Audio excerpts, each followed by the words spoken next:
Litigation is the great equalizer, and that's the great thing about this country. Can be the 800-pound gorilla and be going up against another 800-pound gorilla, but you can also be our firm. We're 7 attorneys. We feel comfortable and we feel confident that we could take on the 800-pound gorillas. We spent actually a lot of our work was helping governments set up their own laws.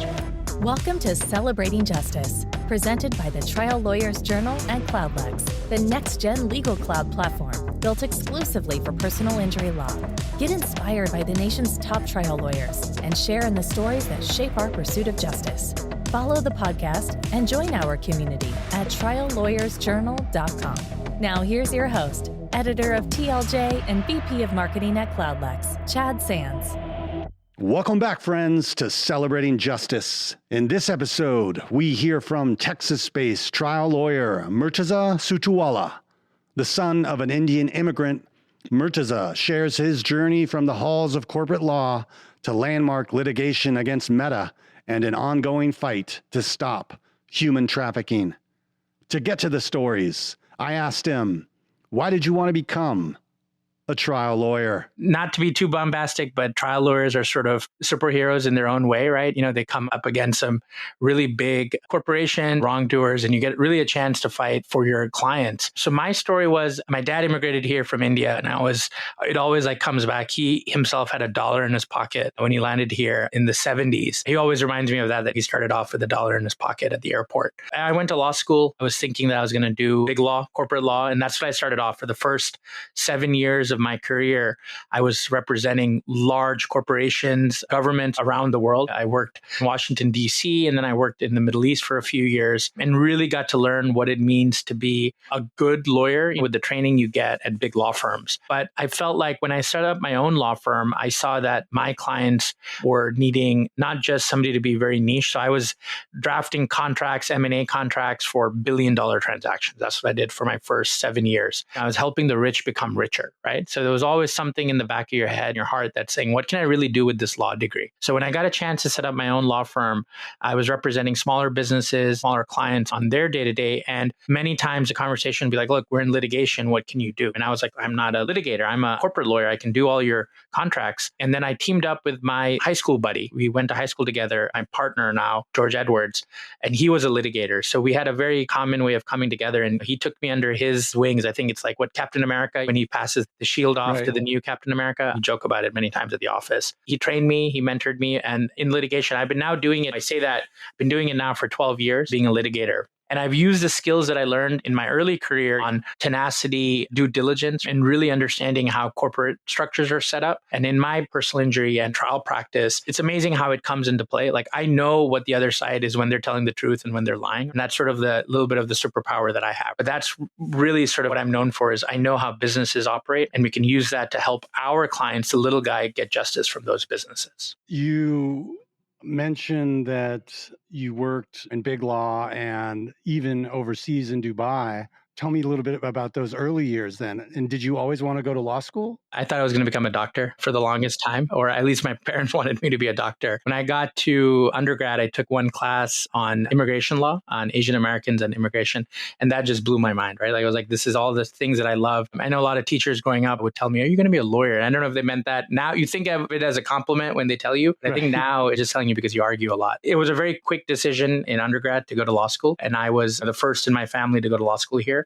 So it was a lot of stuff that I learned how to do it, but been blessed with good mentors, as I was mentioned. And then I keep up on new trends in law and ways that you can be strategic in your litigation. Those early years at that big law firm in DC, and then did you kind of ask to go to Dubai, or did they like give you the offer and transfer you over there? As a kid, I'd spent a few years. My dad had worked in the Middle East, so I knew what life was like. There's a lot of opportunities overseas. So I took it. I asked to go, and I was actually the first associate lawyer in our Dubai office then for the firm that I was at. It was amazing to be there at the ground level because the rule of law is very, very different in different places. We spent actually a lot of our work was helping governments set up their own law. You don't get asked as a lawyer in America, hey, write a law for Congress, right? They have their own people to do that. So we we were able to do that. So that was really interesting to look at how that aspect was. And I could say that, hey, I helped write 2 laws in the countries that I was at. At the same time, you get a lot of confidence in your own abilities when you're dealing. I didn't go to law school in the Middle East. I went to law school in America. I was an American trained lawyer. When you go to a new country, you have to figure out how the laws of that country work. It actually gives you a lot of confidence that you can pretty much figure it out. So it gave me a lot of confidence in learning completely new laws, new language. You mentioned this idea of a superpower. The second question I always like to ask you guys is, what makes you unique as a trial lawyer? There's so many personal injury attorneys in law firms. You're in Texas, super competitive. How do you stand out? I was mentioning about his background as a corporate lawyer. One of the things that we're able to do at our firm, which I think sets us apart, is we do personal injury, like the car accident case, but we also do some specialized plaintiff side cases. So civil rights is one of them in employment law. Several years ago, we worked on a sex abuse cases, so where children had been abused by their employers or other facets. So we started using that. We've now recently started getting involved in labor trafficking cases and sex trafficking cases. So those are really, you're going up against large employers, corporations. In my personal background, I'm able to look at public filings, all sorts of documents, and piece together what the chain of responsibility is and who needs to take responsibility for what's happened. I joke one of my hobbies is pickleball. It's fun, and pickleball sort of sums up like you got to be ready for the basic maneuvers, but at the same time, you need to be ready for the fast action. If you're playing a pickleball game and you're up at the net in the kitchen, that ball may be coming back at you at 50 miles an hour, or you may just get a slow dink and you want to make sure you don't mess it up. So I love that, the different things that people can throw at you and just be ready at that. And people, many times clients will comment like, how did you respond so quickly? You never know what the day is going to look like. Very familiar with pickleball. I actually grew up playing pickleball in Washington State in the 80s. Oh, that's great. You were the original. That's where it all started. I know. And now, obviously, in the past couple of years, it's totally exploded. But nice analogy with pickleball. I know it's hard to choose one throughout these years, and I'd actually like to talk about a couple, but can you share a story about a case that had a significant impact on you and kind of how you practice or work with clients? One thing that I did in my practice, I took a mini sabbatical about a few years back to go work for our Texas Attorney General's office. So I was there during COVID. I moved to Austin for a bit and took a break from my private practice. I've been doing that for, at that point, about 14 years or 15 years. So while I was there, I was a pretty senior position at the AG's office. I looked over a lot of the business and financial litigation that the state of Texas had responsibility for all the commercial litigation for the state. And in that, one of our marquee cases was the state of Texas was sued for violations of our biometrics law and then other sort of related actions, deceptive trade practices and so forth. A lot of interesting litigation around the country, mass torts and stuff against big tech. The law that was in place, the biometrics law, the state of Texas and Illinois has a similar law where you can collect biometrics, face recognition and all that kind of stuff. If you remember on Facebook, you could like tag someone and say, who is this and all that, right? And then they would store the data. So that was the basic essence of the case. As a college intern, I had actually worked at the Texas House of Representatives and helped pass the law back in 2001 that prohibited the collection of biometrics in the state of Texas. And then full circle, mentioning about writing laws, I did help write at least that law for the state as a college intern. And then coming full circle 20 years later or so, it was the first lawsuit that the Attorney General had filed against any corporation regarding violations of this law. And I was involved in my responsibilities, in addition to the sort of helping with the trial strategy and stuff, but also behind the scenes, the work that many times clients don't see, like everything the lawyers do in like, which experts do you retain? Which outside counsel or additional counsel do you need? Where do you file? Where do you go? What are strategic concerns? Press is very, very important part of litigating a case, especially against big corporations and so forth. I was very proud that I handled that, the strategy and the behind the scenes work, but also playing a part on the front end in court. I left the Attorney General's office a few months after that, but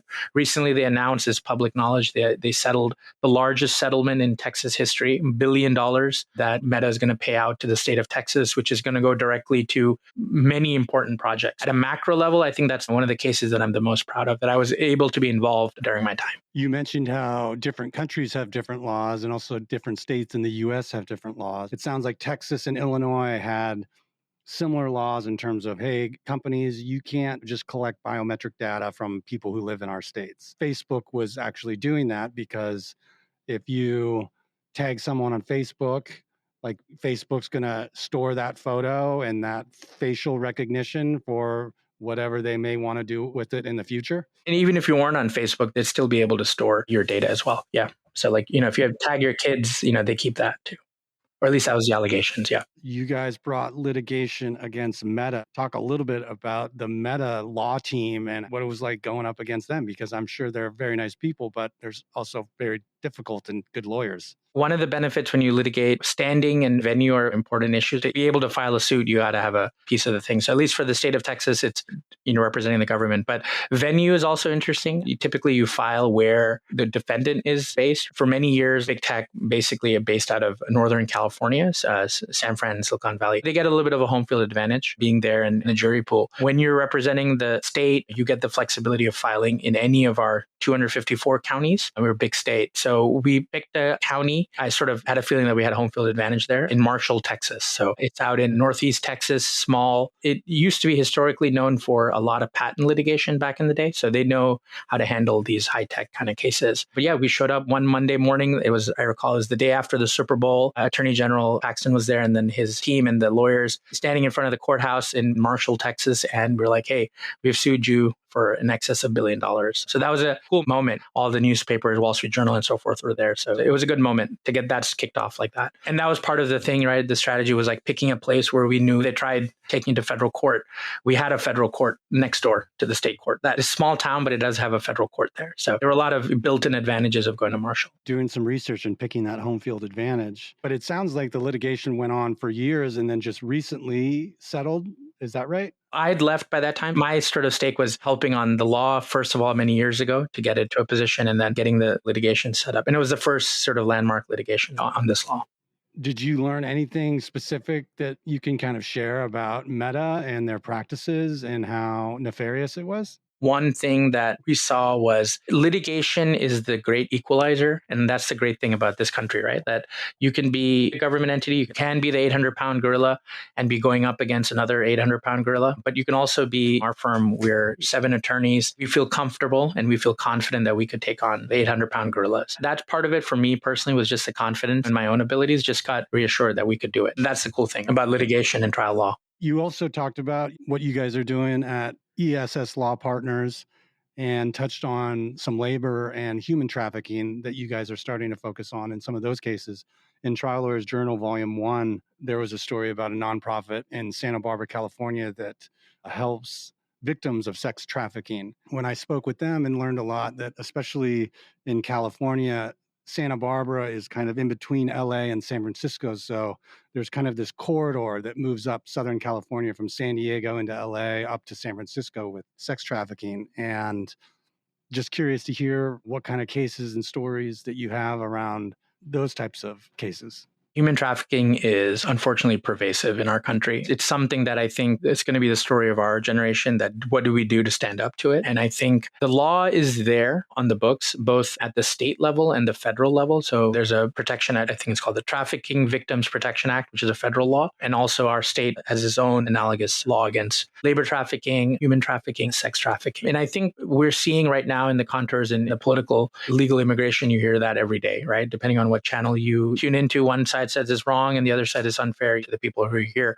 It's also, unfortunately, undocumented immigrants have been exploited in many ways. So we're seeing Texas has a lot of people who are undocumented, not in every case, but definitely in the ones which stand out. It gets used over their heads like, hey, if you don't do X, Y, and Z, and it could be illegal, it could be forced prostitution, unsafe working practices, you have this gun over your head, which is either immigration is going to get involved to deport you and your family, or you're going to lose this job. I mean, really, it is the toughest and most vulnerable part of our society. Like, it's not, we have them. So many industries depend on undocumented workers to make it work, construction, restaurants, and et cetera, right? It really strikes me, my background being the children of immigrants, my wife, she immigrated from Canada, seeing it and be like, why would we exploit people that we need to run our country? You see the demonization in the news many times, but also, look, the law's on the books. What happens is that people, when they come over, there's a pattern. So that's one thing that we actually saw at the Attorney General's office. Human trafficking prosecutions was something that we worked on. And we would see that children would come at a certain age. It was a pattern that they filled. They didn't have family members here who could really take care of them. They would end up in teenage prostitution. This is not the country that we want, right? And I definitely don't want it for my children, my grandchildren to have this stuff. So I think the case just stood out both in terms of justice. The law is very clear. On top of it, we can really make change. We had one case, it was a labor trafficking case that we were able to resolve last year. We're going to be soon announcing another case, which is going to be pretty gruesome facts. weeks. And we're hoping our client gets their day in court to get justice. What do you think the future looks like in terms of the current administration, all this stuff that's going on? And just if you had a crystal ball, which we don't, but where do you kind of see this in 5 years from now? With undocumented immigrants, I think it's going to be tough times. I think a lot of it is a combination of both scaring people to make it less attractive to come here. Labor trafficking, and one thing I would add, it's not always just undocumented workers. It can also be Americans and documented. A lot of teenagers who are sort of like vulnerable for whatever reasons, they get brought into this stuff. So I think for sure, as people get to understand what it means to be trafficked and forced into servitude, right? I think that's something that definitely will open eyes. So I think the law is going to continue, unfortunately or not.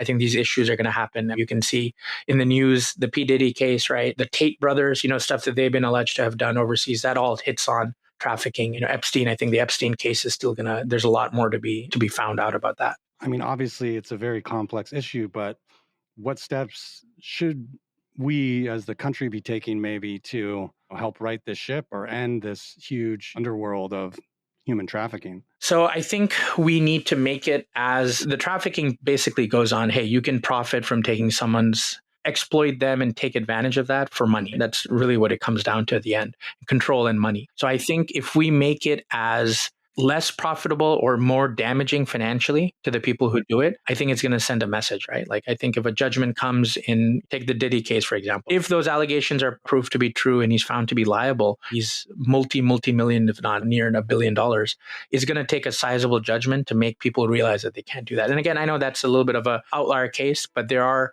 massage parlors. It's in every city. You see those massage parlors, and everyone knows the people who are there are not there necessarily voluntarily. They're forced, for whatever reason, to be doing that. And I think the government needs to step in and stop those. But at the same time, I think trial lawyers, where we come in, is we're going to go get that judgment. We're going to go get that $1 million judgment and shut them down. At CloudLex, we understand the unique demands and opportunities that personal injury law firms face every day. That's why we've built a comprehensive platform designed exclusively for personal injury law. Our seamless case management, AI engine, litigation support, and record retrieval solutions empower you at every stage, from intake through settlement and beyond, helping you stay productive, organized, and focused on achieving successful outcomes for your clients. Explore what's possible at cloudlex.com. Now here is this episode's closing argument. Why do I do what I do? I've been practicing almost 19 years, and I will tell you every day I love it. There's not a second where I don't come in at the beginning of the day just proud of what my law firm and I have built up, representing clients in the need of justice. And you hear that a lot in the legal field. We're after justice. And what does that mean? To me, a client has faced an unfortunate situation in their life, whether it's a car accident, hurting themselves on someone else's property, or being the victim of such nefarious things as human trafficking or worse. And they're coming in to the lawyer's office and saying, what can you do for me to right this wrong that's happened in my life? They are facing medical injuries, psychological injuries, or spiritual injuries. They are hurt. You as the plaintiff's lawyer is sitting in front of a person, usually one person. Maybe they come in with their spouse, maybe they come in with their children. Many times they're lost. Many times they have prayed to God and saying, who will help me in this tough situation? 9 times out of 10, I don't have money in your pocket to pay an expensive lawyer sitting in a fancy office for their time. As a plaintiff's attorney, you end up having to help people get justice, but by that, you help them to make them whole and to come out in a better place. You'll go to a lawyer's office, and many times on their wall, they'll have their degree and they'll have their bar license. And I'm very proud of my bar license. When I look at my bar license, it has 2 titles. It has attorney and counselor at law. And what does that mean? An attorney is somebody who you appoint to represent you and make sure they dispose of your affairs. And a counselor at law is somebody who you come to just like a normal counselor, who that you get to speak to Let them hear your problems and what's happened to you and give you advice and counsel you on how to fix that, limited to what the law and what the law can give you. But I look at those two titles as my superpower, and that's what I need to excel at. If I do my job as an attorney and a counselor at law, to me that means that I have done the best job possible for my clients. I have given them a solution within the law and that works for them, practically speaking. And I've also helped them heal and fix the injustices that they have faced in their life to get to a better place. One thing that our firm prides itself on is we want to leave our clients in a better position than when they came to us, and even in a better position before whatever happened to them happened to them. And that's a really high standard that we set for ourselves. The next thing that we want to do is make sure that they understand and have a solution for the future to maybe avoid the same situation, but at least handle it in a different way. And then the third and final thing is we want to be that ear that listens to them and really counsels them through their tough times on how to get to a better place. And something that I learned early on in my career, I always think it's a tragedy that we got a great legal result, but the person was suffering so much that we weren't able to help out because we didn't know. And so now we make it a point to come in and check in. And something that I have also in my office, in addition to my bar license, I have on my wall, there's a verse from the Quran that I hold very, very dear to myself. The verse is, Hasbunallahu wa ni'mal wakil. And what it means is, trust in the Lord, for He is the best disposer of affairs. He is the best attorney. I sincerely believe that whenever a client walks in my door, that God has sent that person in some ways to come talk to me and to my colleagues. And I believe in that because it puts their case and their problem at a very high level. Because this is not just me trying to make a buck at the end of the day. This is me actually being given this duty by a higher being to make sure that in my power that I can help this person. We don't hear it many times, but this is a higher calling. And justice is one of the universal principles that every person wants. And if I can do my small part for my clients to get justice, I think that I've done a good day. That's why I come back in the next day with that happiness and that belief that I'm going to be doing something great for them.